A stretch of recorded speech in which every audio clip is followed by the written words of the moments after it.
This is the Navigating Adult ADHD podcast, here to help you navigate and thrive with ADHD in adulthood. I'm your host, Zena, and I was diagnosed at age 36.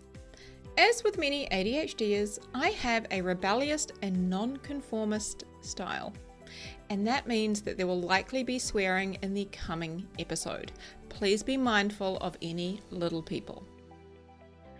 Welcome back, everybody, to Navigating Adult ADHD, where today we are joined by the amazing Sonia Gray, and you may know her from her podcast, No Such Thing as Normal, where Sonia speaks to experts and people with lived experience of neurodiversity and really helps us to better understand what it means to have neurodiversity and also how we can better support those of us who have brains that are wired differently. Also from the TV documentary Kids Wired Differently with her beautiful daughter, Inez. And Sonia also does a lot of things, which I think is probably perfect for a fellow ADHDer because you can't get bored. So you may recognize her from Lotto or her days in Shortland Street and many other broadcasting roles. Also, I have discovered that Sonia is a cricket lover. Interesting. So thank you, Sonia, so much for being here and sharing your ADHD story with us. Oh, you're welcome. It's lovely to be here.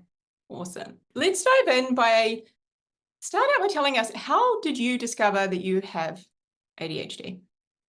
Well, I think like a lot of adult women, quite by accident, my daughter, we were going through the diagnostic process with her and nothing kind of fitted, and we were going to see various different people, and ADHD became one of her diagnoses, and the psychologist that she was seeing at the time said, I always screen parents.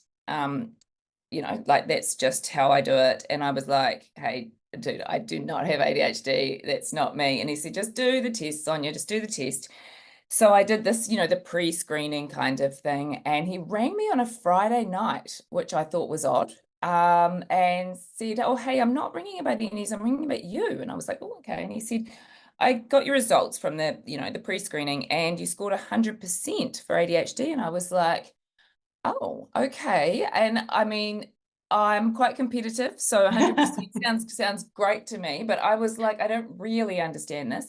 And he described it to me as basically, your mental filing system doesn't work that well, but you're intelligent and you've managed to get through life, but this could potentially be the reason that you've struggled, had a lifelong struggle with anxiety and depression and all those things, and just coping with general being a human being. And yeah, it was interesting. I rang my mum and she was like, wow, this kind of explains your whole childhood. And I was like, really? Like, because as we all know, we have an idea of what ADHD is, and in my head, it definitely wasn't me. And I actually shelved it for a couple of years, partly because I was consumed with my daughter's situation, which was quite, we were in crisis, really. And partly because I didn't really feel like I deserved to have this diagnosis. It was almost like it was a cop-out, because I'd really gone through my whole life feeling like I had this kind of just character flaw, that I couldn't do things in the way other people could. And I felt like I was, I don't know, I just couldn't get my head around it, I guess. And I think this is kind of common. Anyway, yeah, things transpired. I learned a bit more about it. I went to get a formal diagnosis, screening and diagnosis, and it all started to make sense. And when I think it was more when I read about the lesser known characteristics, I guess, of an ADHD brain, is when it really sort of made sense to me. And I think the things like emotional, I always get this wrong, rejection sensitivity dysphoria. Yep. That's a big one for me. just not being able to do things that are boring, like actually feeling, it takes me 3 different sessions to empty the dishwasher because I find it physically painful, like all those little things. And people say, I remember going to my GP when after I got my, diagnosis, going to the GP, and she sort of listened and said, well, I mean, I lose things, like that's just, and I think that's a common thing that we get, especially as adult diagnosed. It's kind of like people, I don't know, they downplay it. And Yeah. it's like, yes, everyone loses their keys, but we go around in life just with this constant feeling like we've forgotten something really important, or it's very hard to explain, but it takes a toll on you mentally. And so that was kind of the beginning of what is a journey, really. It's not just like, oh great, got a diagnosis, everything's going to be all right. It's really unpacking all the stuff, unpacking your life up to that point, and learning how to work with your brain, which is an exciting process, but it's really tough as well. And I think it's important to acknowledge that. Yeah, I definitely agree with you. It's so much, I think, about learning to work with your brain. And I know for me, like I was fighting that for so long. I fought and tried to do everything like everybody around me, like air quotes, the neurotypical kind of way that I thought was the air quotes right way. I really fought with that for so long. And once you work with your ADHD brain, I think it definitely makes a big difference. Something that resonated with me as you were speaking, there are so many people who, as I've told them I've got ADHD, and other people share this experience too, where they're like, oh, but I forget things, or I get distracted, or I can't remember names, or why I walked into a room. And somebody once said to me, yeah, well, everybody pees, but if you pee 50 times a day, something's probably wrong. And I've always loved that. Oh, that is so good. That Right? is Like something's so, probably needs yeah, checking out. yeah, yeah. That is Yeah. it. It's and because it's no one can see it, and we do a really good Yeah. job of holding it together. It's very, very difficult for people to actually accept that this is a massive impairment on our lives, and it takes a toll.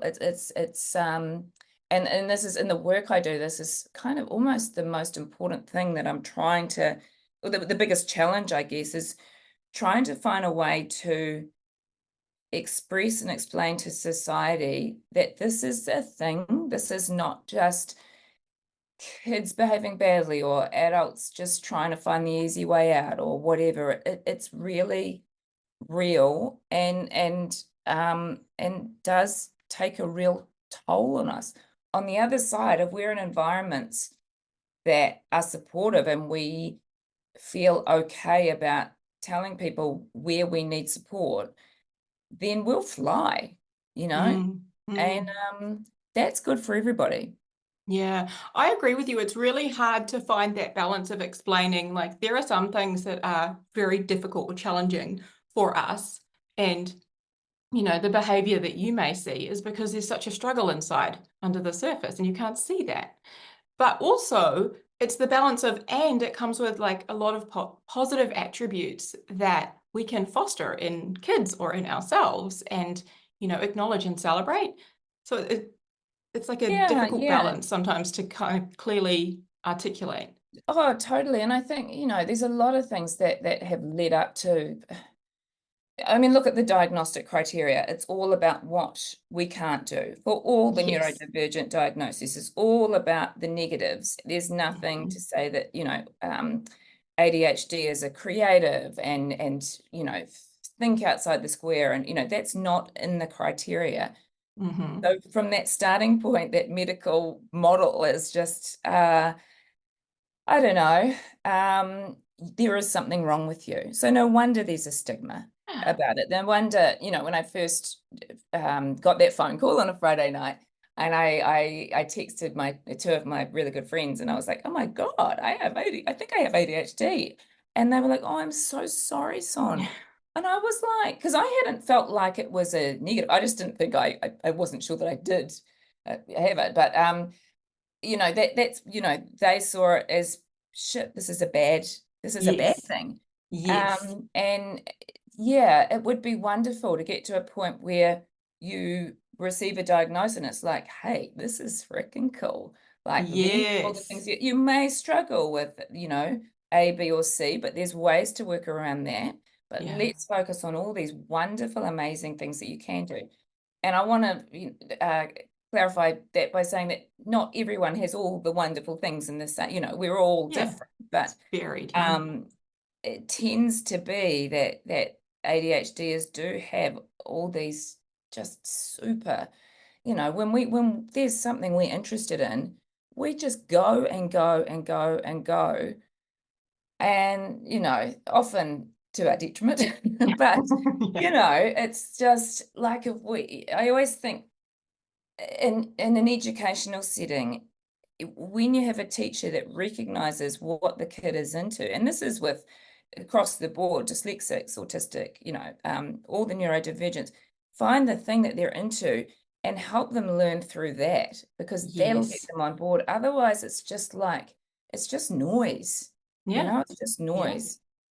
Um, 100%. Yeah. yeah, and I think, something that I'm thinking a lot about at the moment, and I'm in pre-production for the second series of No Such Thing as Normal. And something I really want to focus on is trauma, Mm-hmm. because it's my belief, and I'm not an expert, but just in talking to, probably thousands of people now, the problem, in air quotes, is not the diagnosis itself or the brain, the differently wired brain.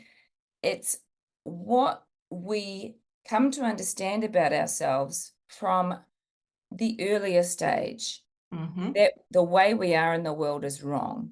Yeah. Now, and I have to be careful how I use trauma because there are people that have had, terribly traumatic events that, you don't want to dilute that, but I don't know if there's a better word for it. The psychological trauma of being in a school environment and not being able to sit still and not being able to listen. And I remember at daycare, I have memories from daycare at just being frozen because I just wasn't hearing the instructions. Like, okay, Mm-hmm. all the kids have to do, and just trying to follow everyone. And, like just being when you're in a daydream all the time, you miss the cues and you get in trouble. And then you go, Yes. okay, I've got to be hyper vigilant so I don't get in trouble anymore. Now that starts at 2. That doesn't set you up for being able to really trust yourself, being able to Yeah. trust your brain. And so we end up going through life. I mean, this is not everyone, but it's very common, going through life not feeling like we can actually relax because we'll drop the ball. And Mm-hmm. that's hugely damaging. Yeah. So that's something that I'm kind of working on and trying to, like just see how we or through the podcast and through other things help ADHDers and other neurodivergents actually recognize the trauma that they have experienced Mm-hmm. and through no fault of their own. And And how that, then, sorry, you could. I was just going to say, and how that affects our self-esteem. Oh, I think there absolutely. was an episode, I think, of your podcast, I don't know which one, but Mm, there was somewhere in there, and I think you might have been talking to Alex, and he had said to you how, like, there, people with ADHD, there's research that shows that by age 10, a child with ADHD has heard 20,000 more criticisms than their peers. yeah, And I'm working with women and mainly speaking to a lot of adults with ADHD and connecting with them, and self-esteem is something that comes up right away because they've, yeah, you take that age 10 and you times it by however old we are now when we get that diagnosis, and it's like, oh wow, like we've had that oh, message reinforced over and over, we're doing it wrong, there's something wrong with us, we need to yeah, do better, yeah, try harder, all of that. And as you say, like, there is so much trauma. And I wanted to share with you, I once heard it explained like this, like if you have like a lowercase t and a capital T, so you've got little t trauma and big T trauma.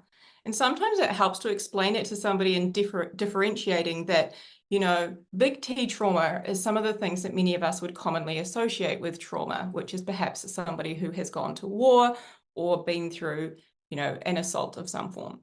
Yeah, And then there's a or little, child abuse, or yeah, yeah, exactly. yeah, And then there's like lower T trauma, which the little T trauma, which is, you know, and these things can fall into either category depending on the individual, but things like, perhaps being bullied at school, or, being left out of certain events.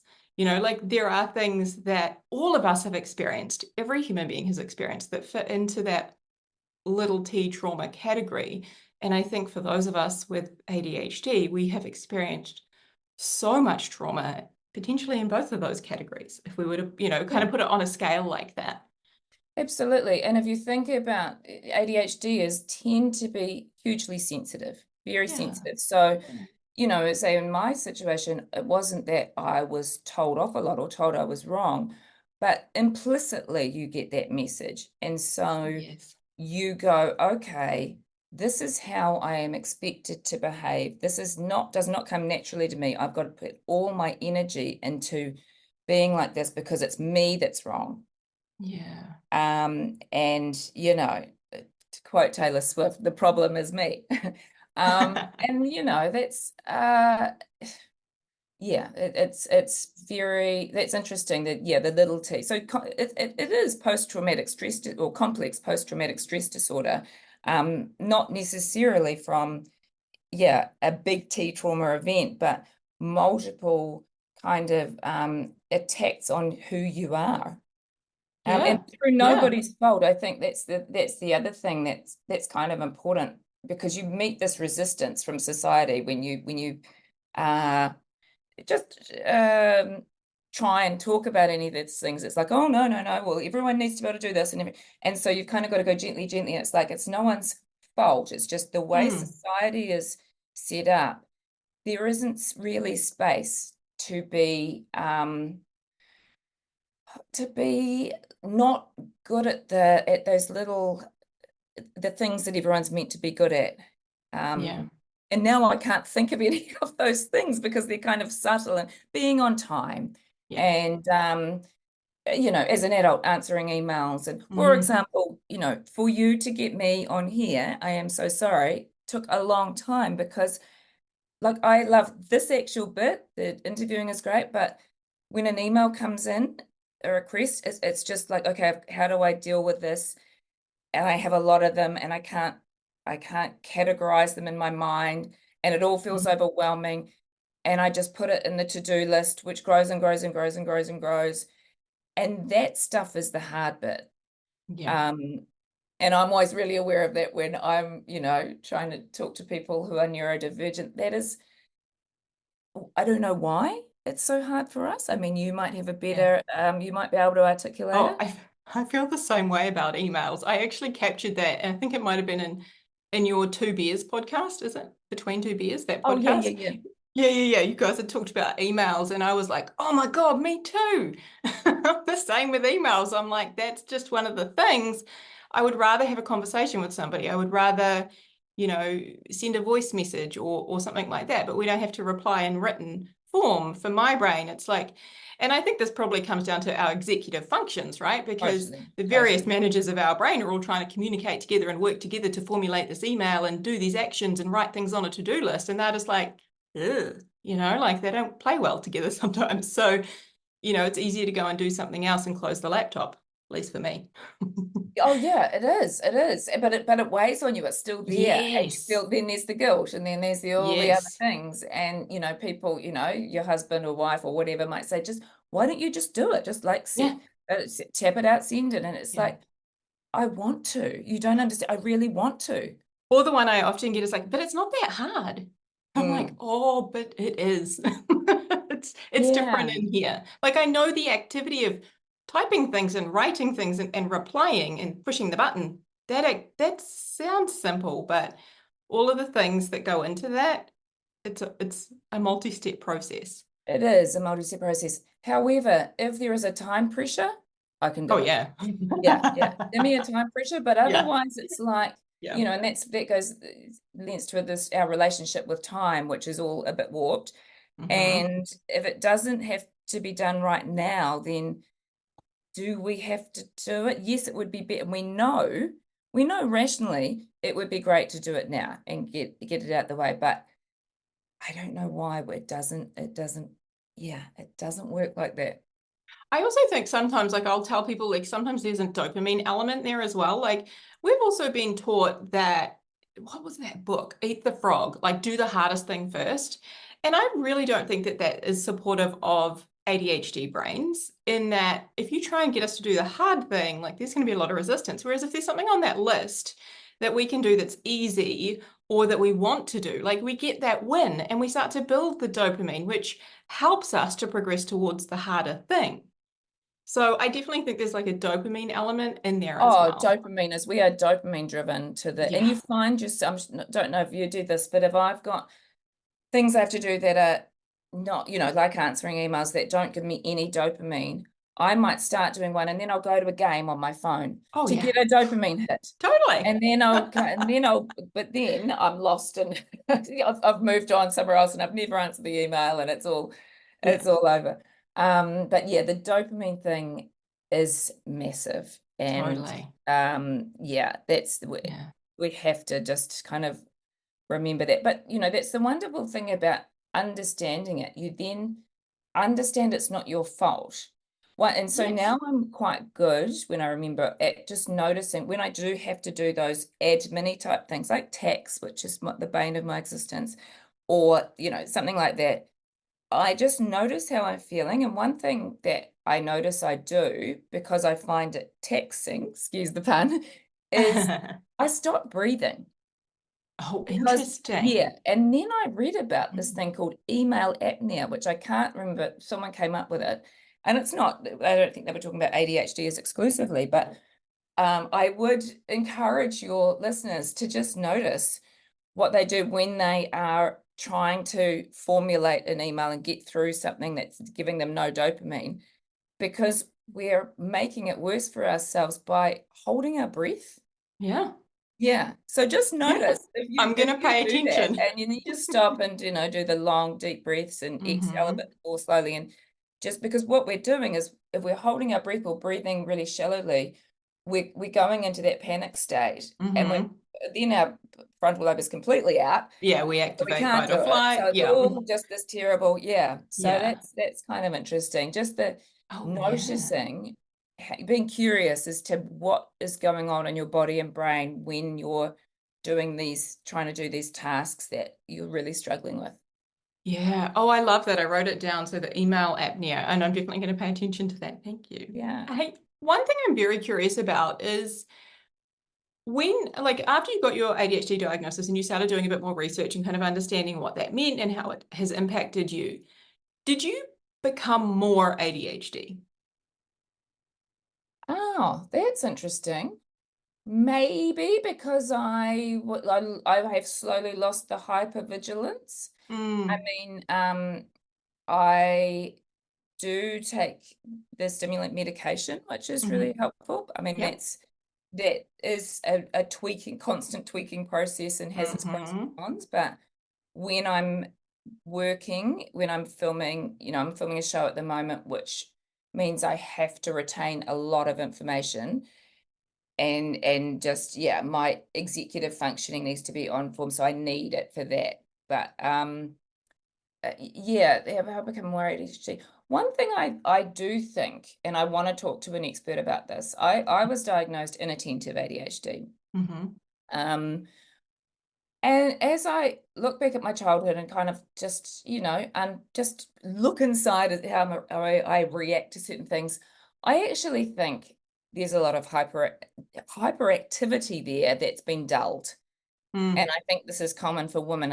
I wonder, and this is just me kind of hypothesizing, but I wonder if really we're all a combination, and women particularly are very good from an early age at going, okay, that outspokenness and that impulsivity, no one wants to see it. So I'm going to Yeah. just internalize that. Shove it in. And Yeah. that's one thing as I've become a bit freer with my ADHD, I've realized that I am like, I hear myself talk. I'm like, okay, I should maybe shut up now. But that hyperactivity side is definitely Yeah. there.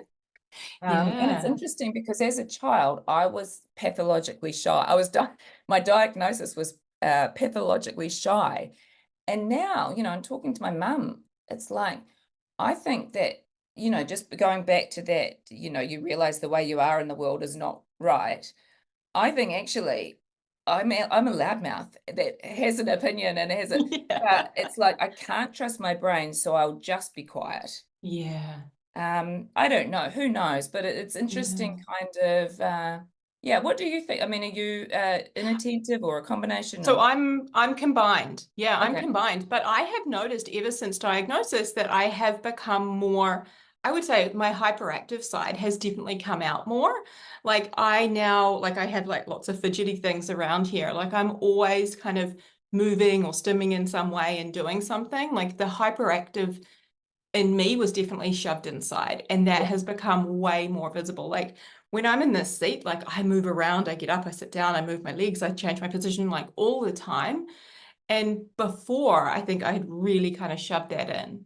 yeah, So a very similar experience to you. And I yeah, was the shy kid growing up. Like I was terrified of going to school and then changing yeah, classes and like, so shy. And that's interesting. I've never thought about how that could relate to my ADHD in that way. yeah, yeah, I Yeah. think definitely. But also, as an ADHD, you're picking up so much more. We're so aware, we're Yeah. seeing everything, hearing everything. So you're feeling, um, I believe anyway, we feel a lot more. So we feel Mhm. the highs higher. Like you mentioned, I'm a cricket fan. I am I am so when we do well, or I don't know, Ish Soda gets a caught and bowled, or he's a cricket player, by the way, or whatever. I go bigger than anybody in the room. I get so Yes. excited. If we're doing badly, I cannot watch. I have to be in another room. Yeah. I can't bear, I just feel it all so much. And I think, with school and for you as a young person, just having to change classes, you feel everybody's emotions, you feel the Yeah. tone of the room, you go forward into what might go wrong. Whereas it seems like on the surface, I mean, we know this isn't the case, but it seems like all the other kids are just going, oh yeah, yeah, it's a new year at school, and oh yeah, I'm Mm. with that person, and let's just go with the flow. And yeah, of course it's very complicated and everyone's different, but I think there is no way at that age you would have been diagnosed combined ADHD because there is no hyperactivity. Mm. Mm. And that's Right. why that I still have concerns about the process, especially for girls, because you can do the teachers, I can't even remember what's it called, the form that the teachers get to fill out Oh, in like the the report process. card sort of thing. Like we get Yeah, those, or a form that they take to the teacher for an yeah. ADHD. Oh, yeah, yeah. I I don't know can't what that's remember called, what but the yes. acronym is for that, but Yeah. you know, for a kid that's not showing any outward signs of hyperactivity, well, the teacher's not going to record that. Yeah. So it's just going to be like, no, they're fine. They're fine. And Yeah. we still get Yeah. that. And there has to be a better way of assessing, I think. And sure, there is no blood test. There's no, but really, I think we're still only capturing the kids that are quote unquote problematic for in Mm. the majority of the time. You have to really Yeah. be the squeaky wheel as a parent to kind of go, look, I know that the teacher has said everything's fine, but my kid is holding it together, Yeah. massively holding it together, and I'm getting it at the end of the day. Or not, Yeah. I'm getting it, you know what I mean? That they're letting it out at the end of the day and they're under an extreme, the load is great. Yeah. Yeah. I could talk about that all day. And I think like one of the things that I always get so frustrated about is how the average age for diagnosis for males is age 7, right? Boys are diagnosed age 7, whereas for women, it's like late 30s. And like Yeah. you say, the system needs to change to take into consideration those little girls like me and you at school who perhaps had a really hyperactive, busy mind. And, we present so differently.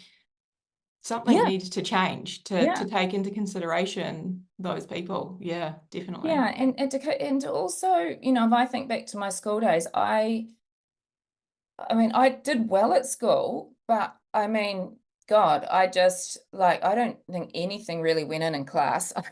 Oh I mean, I yeah. just did what I needed to do, and you know, it was like just I just found it so boring. Unless I Yeah. had a really, you know, unless it was something like history that was really interesting, but Mm, and I found ways when I was studying by myself to make it interesting, but the actual classroom experience, I just felt so locked in mm, that. And I mm, probably was a little bit like chatty to my friends, and I never didn't get in trouble, but just that boredom is mm. really horrible. And now having kids at high school, nothing's changed, you know. And in fact, it's almost like that.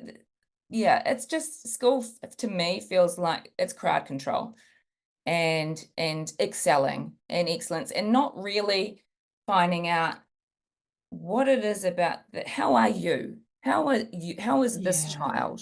What yeah, will help them to grow yeah, to succeed? How do they learn? It's still very much this is what we do, and you need to fit into this. yeah, yeah. Um, Or this is what works for the majority, therefore you need to get, this yeah, is and how we're it's going to do it. I actually don't even know if it works for the majority. I think the majority can follow it fine, Yeah, you but there know. could be better ways that are more There's so inclusive. many better ways. And Mm, I don't know, this is just something that I'm feeling quite strongly about at the moment because I just see so many kids that, you know, school refusal is just through the roof and you know, there is so much focus on uniform, for example, having the perfect uniform. It is so that seems to be the most important thing. And yeah, it's like, okay, you know, uniform, great tradition and everything, but what about the rest? What yeah, about the rest of this yeah, person, you know? yeah, How are they? yeah, It's yeah, I don't know. That's I bring that up because it's just something that's in my head at the moment, and I'm probably will jump on this bandwagon soon. My kids will just kill me for it, but school to me should be a place of refuge for every single kid, and it is yes, not. And you know, people perhaps even listening to this will say, no, it shouldn't, because it's not meant to be fun and they're meant there to learn. And I would say, why should it not? What if why should it not be a place to learn and a place of refuge? Can't those things be together? Can't it be somewhere you really want to go and then you yeah, learn? Because you're going yes, to learn more if you're happy and yes, feel psychologically safe. yes, you should feel And safe. I think that's huge. Like yeah, so many people, ADHD is like, I mainly speak with adults, but they talk about how they never felt safe, seen no, or heard in their school environments. And I think, straight away when our guard's up, when we're activated in fight or flight and what have you, we're not going to retain any information. But like you say, no, like we can do things so differently. I'm reading this amazing book right now, and I think what's it called? Visual Spatial Learner. But it talks about how so many people in the world now don't learn the way that we traditionally used to teach people in school systems where you stick them down in a classroom and make them read and write and remember things.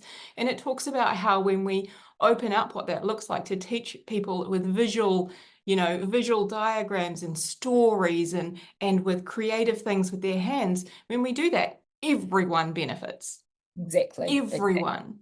Like it's an exactly. inclusive way of doing things. And I just Yeah. love that approach. And that is the case for most of the, you know, the things that support ADHD as a neurodivergent in general. People are like, oh, they're getting special treatment and da da da da. They benefit everyone. Mm, Everybody benefits from, yeah. you know, regular breaks and from having things not just explained verbally, but on, you know, written as well. And all these things benefit everybody. But I think the resistance comes from, I don't know, just we've always done it this way. So Yeah. why should Yeah. we Yeah. change? I Um, think there's fear of change, but also people going, oh, that's too hard. That's too big of a thing to yeah, and tackle, it's perhaps, not, it's just a change in mindset, I think. But for me, it comes down to justice, to social justice. And I think, Mm. um, ADHD have been given the short straw for a Mm. long time, for forever. And there's all this talk about, and I'm sure you've had it as well, everyone's got something these days. And, Yeah. Yeah. you don't want a label. And Yeah. it's not a new thing. It's just that the kid that we used to see as, say, the naughty kid, now has a different label. Yeah. That used to be their Yeah. label, the naughty kid, and now, a generation ago, and now it's ADHD, which is in a label in itself is not ideal because it has the word disorder and it's not a disorder. Yeah. That's what we've Oh, yeah. got. So yeah, it's trying to get everybody to sort of see, to broaden the Yeah. definition of normal, I guess. Yeah, and that's such a big task. And I just want to say thank you because you're helping so much in that regard. Like your podcast, No Such Thing as Normal, is amazing to help. Like I even learned about other forms of neurodiversity that I'd never heard of just by listening to that podcast. And then I'm like, my brain, of course, is like a squirrel, like, oh, what's that? Let's go look at Yeah, that. yeah, yeah, yeah. Like I know. I I'm want the to know same. more Yeah. about that. Yeah. So Oh, thank you. It thank is. you. Well, it's hard because there is so much. As you know, it's such a Oh, broad topic. But I yeah. think the reason that I wanted to do neurodiversity as a whole is that there's not these sort of definite lines between, say, ADHD, autism, dyslexia, neurotypical. It Yeah. is this sort of fluid kind of thing. And if you're ADHD, there's 50% chance you'll be dyslexic as well. Yeah. And Yeah. so the problem that I had with my daughter was we got an initial diagnosis, which since is, I mean, she doesn't really fit any of the diagnoses. She's kind of a bit of everything, which is Mm-hmm. common. But once we had that diagnosis, it was just like, oh, that's it. There's nothing else. And I was like, something else is going on. There's more going on. And it was just that fight to try and get more because it was like, just, you're not accepting this, Sonia. And it's like, I wasn't not accepting it. I was just like, this doesn't describe her. None of these Mm-hmm. things are helping her. There's more going on. And so with the podcast, I just wanted to look at neurodiversity as a whole, including so-called neurotypical. I mean, is anyone neurotypical? I don't know, but people are Mm, closer to the center of the bell curve. Because if you're an ADHD and you're like, okay, I think I've got that kind of under control, but there's also some autism going on, characteristics or dyslexia. mm, You want to be able to include that in there and address that as well and not be like, oh my God, I have ADHD, but I'm still not coping. And, just really look mm. broadly. Um, Instead of putting people kind of in a box and labeling them, totally, like being totally. more, open to seeing, yeah, like And it's the difficult nuances, the variety. because, and this is the struggle I've had, is that if you go, well, everyone's something and we're all on this, continuum and, spectrum or whatever, then you're diluting the experience of those of us who have real impairment and need. So you have to Yes. have these diagnoses that, you have to say, okay, there's ADHD going on, because otherwise you're constantly kind of going, it's just my brain. It's, people Yeah. understand a formal diagnosis. And you That's can put it, legitimate. you can also separate yourself from it. Like I think having the label, although I don't like the word disorder, and I think we should change that, but having a label and being able to say, oh no, no, no, that's just my ADHD. Like today, my ADHD is just on fire. Like I'm Yeah, just extra ADHD today. That's okay. Like I can kind of it helps me to create some separation from feeling yes. like there's something wrong with me or Yep. that sort of Absolutely. thing. Yeah, Yeah. Yeah. absolutely. So it's almost like, and that is great. And I like, for some people, it's a real identity, and that is awesome. I think Yeah. the problem comes when you go, okay, so ADHD, that's over there. It's almost like you go, right, here's the diagnosis. Now let's learn about that person, because that ADHD does not necessarily describe who you are. That's an aspect that points towards what could be going on. And it's easy to, as you say, oh, I'm a bit ADHD today. I do the same thing. But I'm thinking for my daughter, it's like, okay, she's got all these various diagnoses, but who is she? And what are the Yeah. things that she struggles with? Yeah. So that's the kind of balance you have to get, that this is real and Yeah. it's a thing, and it's not just using or being lazy or whatever. This is Yeah. really, dopamine works differently, the real Yeah. thing. But then also it's different for you than it is for me. 100%. Like Yeah. it is different for every single person. Like every person who has neurodiversity, like what their strengths are, their challenges, all of that. It is, so varied. And then it's Yeah. different on a different day. So Right. depending on the sleep you've had. So that's the other thing you struggle with. Yeah. A teacher might say to me, well, Inez was able to do that yesterday, so she should be able to do it today. And it's like, today is completely different to be Yeah. sleep. Something happened here. There was a weird smell. There was a something.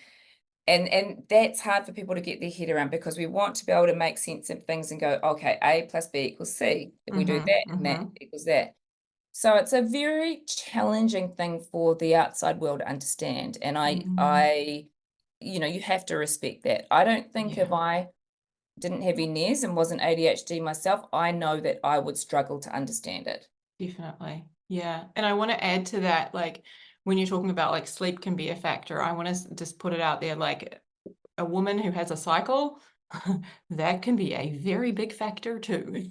Totally. As So, women, we have a yeah, shitload to have to deal with. And yeah. I think that's why, as you get to, so many women are diagnosed when they had children, because all of a sudden you have to be so organized. You're not even in Hmm. control of your own life, and you have to deal with these other little people, and that's just Yep. when everything just falls apart. Yeah. And yeah, I That, think, yeah, so definitely that, like, and also it's the change in hormones that happens then, or like as I started to experience, like I think I was 36, I still forget my age, but like it was, from 35, our hormones start changing, and that's why so many women in that window right now are getting the diagnosis is the change in hormones, which means dopamine levels drop, challenges increase, all of that. So yeah, yeah, yeah, it's there's a a lot. I mean, and lot. then we feel guilty because we're meant to be everything to everyone, and everyone else is doing Yeah. it all so easily. They're not. Yeah, that no, I was gonna say, like, it might look like it on social media, but Yeah, I know, God. reality is very different, right? Yeah, yeah. So tell me, like, how has your ADHD diagnosis positively affected you? Oh my God, it's so much, the positives completely outweigh the negatives. Mm, Um, I don't even know where to start. I now recognize that there's characteristics that I just thought everybody had that they don't, mm-hmm, like just mm-hmm. things like intuition and kind of just seeing things in a different way, being able to, in a work environment, being able to go, hey, let's try this, and backing myself on it, rather Yeah, than going, oh, that's not the way we do it, so I won't. Um, and just trusting that, allowing myself time to do the things I struggle with, and trusting that I'll get there, and it's a process. Sorry, I'm not being very specific, because I hear I you saying in that, and let me know if I'm on track, but like making accommodations for yourself instead yep. of expecting yourself to kind of do it like other people do it, like allowing accommodations for yourself where you need to, like being, I think, more kind and compassionate in that way, perhaps. Yeah, That, yeah. And we talk a lot about ADHD burnout, and I obviously didn't know it was ADHD, so I didn't know that these burnouts that I was experiencing were because of mm, that. And now, I mean, I said to you yesterday, I was had a day in bed because I'd had such a hectic time, and I mean, I thought, could I be sick? But I just couldn't get out of bed. But I recognized it as ADHD burnout, and that recognized that I just needed to have that day in bed. And yeah, so I'll do that now. Whereas before I would have been like, you can't just spend a day in bed and cancel your day. Like that's, yeah, yeah. So it's given me permission, I guess, to just do what I need to do. And in yeah, doing that, I'll tell you the other big thing that it has, and this is partly having a daughter who's neurodivergent, but I am far more empathetic and understanding of differently wired brains, and appreciative of what different people bring to the table, Yeah. and understanding when people don't reply to emails or whatever, or don't deliver, or can't do social, so many people can't, social stuff is hard for them. And I Yeah. never really understood that, I don't think. And now I'm like, if I'm organizing something, I'll say, hey, you know what? No pressure.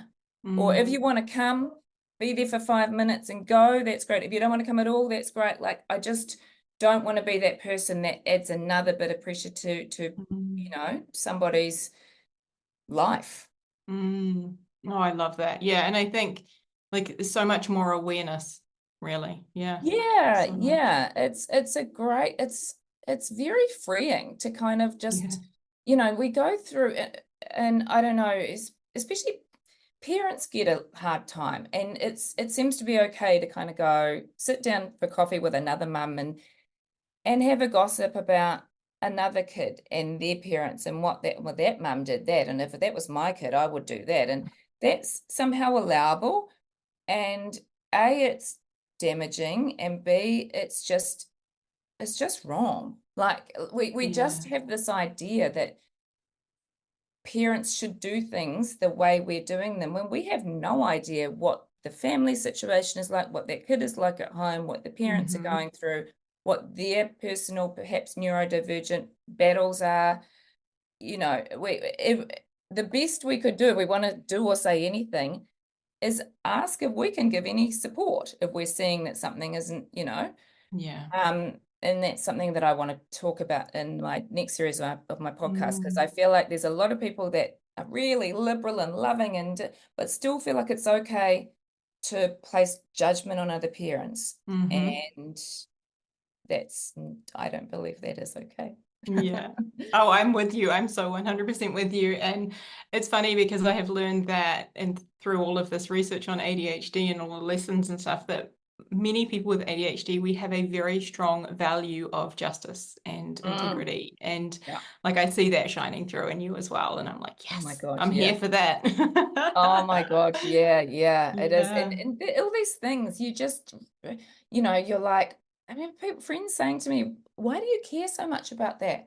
Like, it's nothing to do with you. And I'm like, but I can't, if it's some sort of work situation that someone is in, where they've, I don't know, haven't been treated properly, I feel like I need to go in and fix it. And Oh, I'm just yeah. like, I just can't let this happen. Like, Mm, I need to fight for them, be mm. in their corner. It's like And a now I physical get it. response. Like I can't sit still. I got to do No. something. Like, No, no. And yeah, one yeah. good thing, I think, because you realize early on that just going in and yelling isn't great. But you develop these really strong communication styles. I think I have, at least, of going in and being not blaming or attacking, Mm, but just sort of explaining the other person's side, and how can we best do this, and mm-hmm. all that stuff is, you've got to kind of look at what's the result I want at the end. I want, you know, the say if it's a work situation with a friend of yours, you want the work to be still happy, and the employee not to be pushed out or anything. You want to create a happy environment. So it's kind of just gently, what can we do? Yeah, Mm. I think that's something that I have learned. Yeah. Yeah, I love the question. I just want to point it out to our listeners that you said is like, what's the result here? Like, what's the outcome I want? Hmm. And I think that that's such a great question to have in mind when we go into those situations. And sometimes I know for me, it's like I got to write some things down so that I remember when I'm in there in case I do get heated or very passionate. Like, come back to my little piece of paper with the outcome and the bullet points that I Yeah, made. yeah, that's great. God, I should do Yeah. that. Yeah, yeah, because we just get so, our bodies just, Yeah. and yeah, if you can just, ooh, and it takes Yeah. practice. All these things It take does. practice. It's not easy, and that's something I want to stress. Like, going through, for people who are going through the getting a diagnosis or have got one, it's learning about yourself, and how you can best operate in the world, and what your role is in the world is a Yeah. process. But I Yeah. feel like for ADHD, as we do feel like, we feel like we've never quite lived up to our potential, but that Mm-hmm. can change. And B, we feel like we have a purpose or a role in the world. And I would encourage everyone to move towards that, Yeah. because that's the thing where all your energy will, you can channel it all.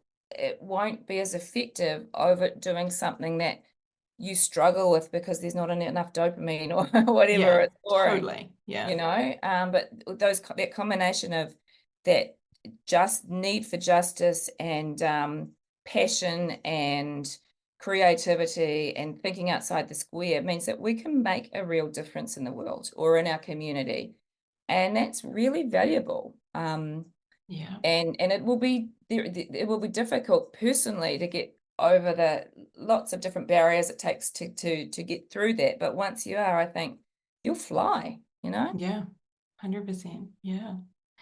So our audience is those navigating ADHD, and that's usually like adults getting diagnosed with ADHD later on in life. So one of the things Yeah. I had thought to say to you is there anything that you would like to offer them, anything that you would like to say to someone who is newly diagnosed and just trying to figure all of this out?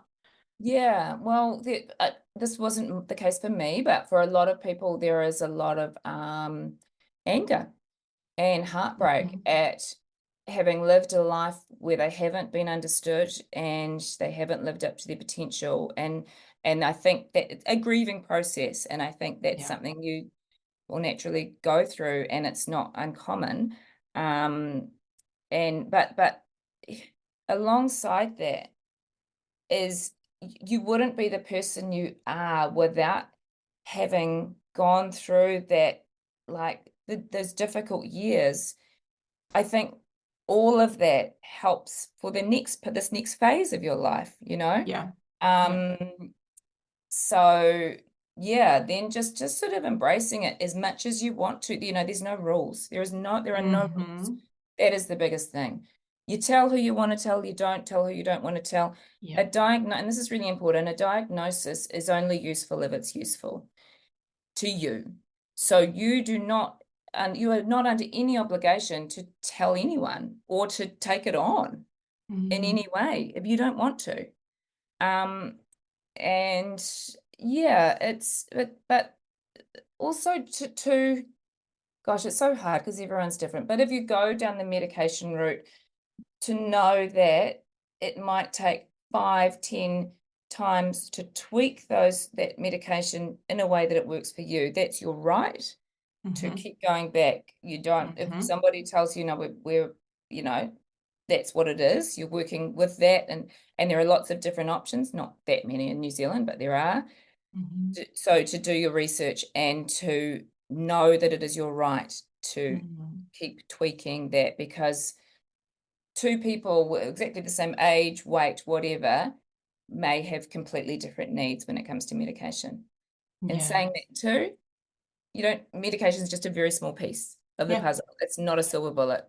It Yeah. may not be any part of your puzzle. So it's, yeah. Okay, this is my major thing that I want to All right, say let's go. for people that are newly diagnosed or going through the process. Embrace the fact that this is a really freaking exciting time.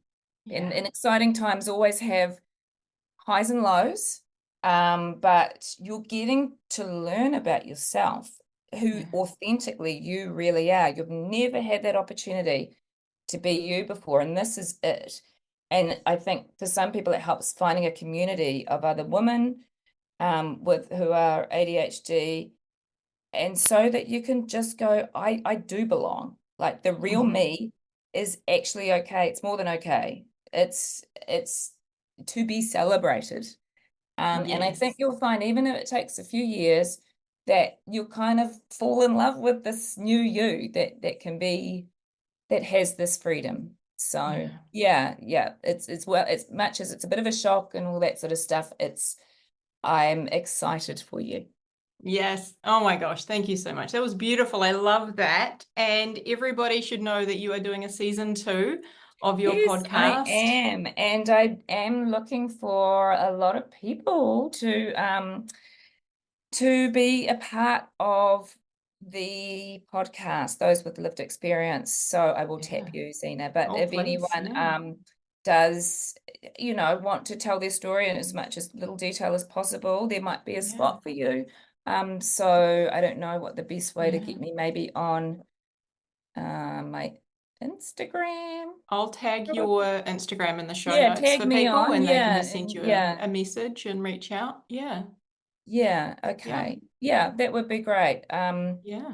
And I mean, I won't be able to include everyone, but I just want to have as many people with lived experience at different stages as possible. And there will be one episode on late diagnosis specifically for women, because that seems to be where most of the need is. Yeah, So definitely. thank you for That's doing what you're awesome. doing. Oh, thank you. I think it's such a privilege to be able to do this, and an honor to Yeah, speak with everyone yeah. and share the journey and so on. One other sneaky question for you. Did I hear you're writing a book? Yeah, I am. How did you hear? Did I say that or something? It Oh was my in a God, I podcast am. somewhere, I think. Yeah, yes. As an ADHDer, obviously, I've missed about 3 deadlines, and I have moments where I'm just like bang, bang, bang, bang, bang, bang, typing away, and then I do nothing. So it's a work in progress, and it will be, my poor publisher is probably like, oh my God, why did we take her on? But I'm so busy with other things, and it just needs to kind of happen organically, I think. Yeah. So Yeah. We can and then all knowing look forward to me, it then. there'll be a week where I just write the whole thing. Yeah. But Yeah. at the You'll get into moment, hyper-focus. yeah. Yeah. Oh, I love it. All right. Well, I will link to all the places where people can find you, where they can listen to the podcast and also watch the documentary, which I thought was just really beautiful, because that even helped me to better understand some of the different forms of neurodiversity, and also like having children, you know, what that looks like and what that can be like from the parents' perspective. So thank you again so much for the work that you do in the world. Hey, friend. I know exactly what it's like to feel frustrated and confused with your ADHD, and to wish that you could better understand what the hell is going on in your brain. And that's exactly why I created my coaching program, Thriving with ADHD. Inside Thriving with ADHD, you learn a step-by-step process to set and finally achieve your goals, to understand yourself and your ADHD. It's where you learn to feel better and manage your emotions, and create systems and processes that work for you with your ADHD brain. This is designed for you to learn how to thrive with ADHD, so you can create the life that you were meant to live. Visit zenajones.com/ADHD to learn more and book a consultation.